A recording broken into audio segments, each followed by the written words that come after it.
इसी वक्त अभी के अभी मैं तुम्हें तलाक दे। क्यों पहेलियां बुझवा रहे हो? पहले तो बहाने बहाने से घर जाती थी।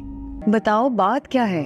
जो कुछ हुआ या हो रहा है। सबसे छोटा भाई हॉस्पिटल में है, माँ परेशान है, लेकिन इस तकलीफ से हम सब गुजर रहे हैं। हसरत के आने वाले एपिसोड में आप देखेंगे कि सनाया जब अपने भाई से बात कर रही होगी तो सनाया को अचानक से गुस्सा आ जाएगा और फिर वो जाएगी फबिया के पास और वह फबिया को मारने ही लगेगी तो अरम आ जाएगा। वो अरम को कहेगी कि तुम बीच में मत आओ हमारे, ये सारा कुछ इसी ने ही किया है। इसी ने सबसे पहले तुम्हारी माँ को छीना और हमारे घर का सुकून बर्बाद किया और आज इसने मेरी माँ को छीन लिया। जिस पर वो उसे कहेगा कि सनाया तुम अपने आवासों में नहीं हो अभी, इसलिए बेहतर है कि तुम बैठ जाओ, हम तसल्ली से बैठकर बात करते हैं। सनाया से कहेगी कि अब भी तुम बैठने की बातें कर रहे हो, मैं तो अब एक पल के लिए भी यहाँ ना रहूं। और एक बात याद रख लो तुम दोनों, मैं यहाँ पर अगर नहीं रही तो तुम दोनों को भी यहाँ नहीं रहने दूंगी। जल्दी तुम्हें ये घर भी सेल करवाना है और जो कुछ मैंने तुम्हें दिया है वो सब कुछ वापस करना है। और तो और दोस्तों यहाँ पर वो उसे खुला के कागजात की भी बात करेगी कि वो भी तुम्हें पहुंच जाएंगे। तो सनाया के इस सारे सीन के बाद तो फबिया बहुत ही डर सी जाएगी और फिर फबिया आराम को कहेगी कि अगर ये घर बेच दिया सनाया मैम ने तो फिर हमारा क्या होगा, हम कहाँ जाएंगे, और मेरी तो हालत भी ऐसी नहीं है कि मैं कहीं जाऊं। जिस पर आराम उसे कहेगा कि मैं ये सब कुछ नहीं होने दूंगा और तुम प्लीज मेरी परेशानियों में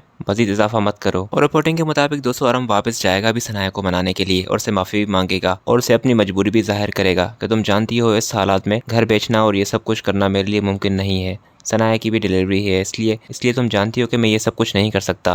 जिस पर वो उसे कहेगी कि मैंने फैसला कर लिया है, अब तुम्हें फैसला करना है, बहुत हुआ, इस रिश्ते को मैंने बहुत टाइम दिया अम्मी के कहने पर जब अब मेरी अम्मी ही नहीं रही तो अब मैं इस रिश्ते को मजीद नहीं रखना चाहती। और तो और दोस्तों फबिया को और भी धचका लगने वाला है जब हमजा अगर उसे ये बताएगा कि मैं फरीद से शादी कर रहा हूँ और अच्छा हुआ कि तुमने मुझे छोड़ा, तुमसे लाख गुना बेहतर मुझे एक अच्छा इंसान मिल गया जिसके साथ मैं अपनी बाकी की ज़िंदगी गुजार सकता हूँ। और फिर दोस्तों यहाँ से अब फबिया के दवाई के दिन शुरू हो जाएंगे क्योंकि उसका घर भी जाएगा और सीन्स के मुताबिक उसका बच्चा भी गिर जाएगा और फबिया के पास अब कुछ भी नहीं रहेगा।